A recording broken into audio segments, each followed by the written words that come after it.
Football ইংল্যান্ডে গিয়ে লিগে খেলেছি 1990। ব্রিটিশ একজন মডেলকে আমি কালেমা পড়ালাম, তখন আমি ব্রাইটন ইসলামিক সেন্টারের খতিব। 90 সাল। ভাই, আপনারা তো মহান বিশ্ববিখ্যাত হুজুরকে তো চিনেন, তাই না?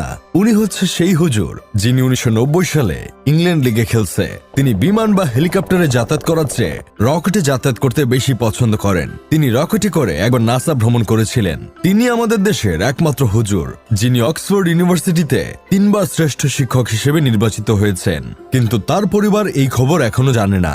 আজকে বলে ফেললাম ফট করে, এটা কেউ জানে না, আমার পরিবারও জানে না। আজকে আমি আপনাদেরকে বলে ফেললাম, এই খবর আবার কাউকে বললেন না আপনারা।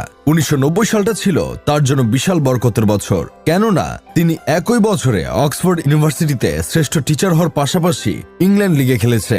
সেই সাথে সেই বছরই ব্রাইটন ইসলামিক সেন্টারের খতিবের দায়িত্ব পালন করেছেন। 1990 সালে তিনি অনেক মডেলকে কালেমা পড়িয়ে মুসলমান বানিয়ে এসেছেন। তারপর সেই মডেলরা তাকে জড়িয়ে ধরতে চেয়েছিলেন, কিন্তু তিনি তাদেরকে জড়িয়ে ধরেন নাই, কারণ তিনি এসব নোংরামের মধ্যে নাই।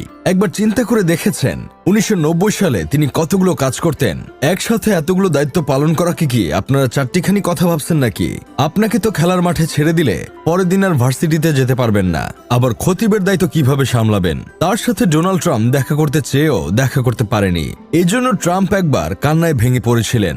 আমি তার থেকে অনেক ইনফরমেশন পেয়েছি যা ভবিষ্যতে আমার অনেক কাজে লাগবে।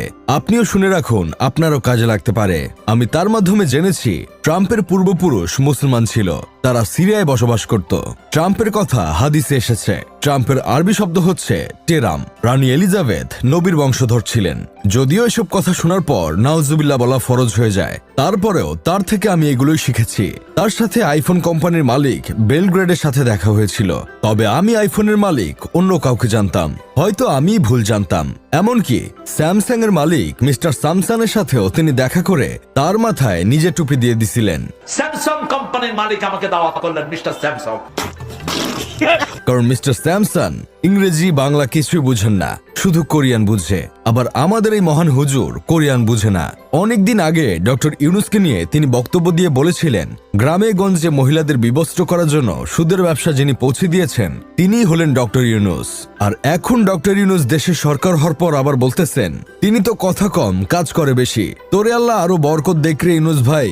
ও কাগা, তোরে আরো বরকত দেখ। আল্লাহ তোরে আরো বরকত দেখতে ইউনুস ভাই। তিনি আরো বলেন তাকে নাকি ইউনুস সাহেব কাগা বলে ডাকছে। আসলে আমাদের এই হুজুরের হয়তো মনে থাকে না পূর্বে কি বলেছিল।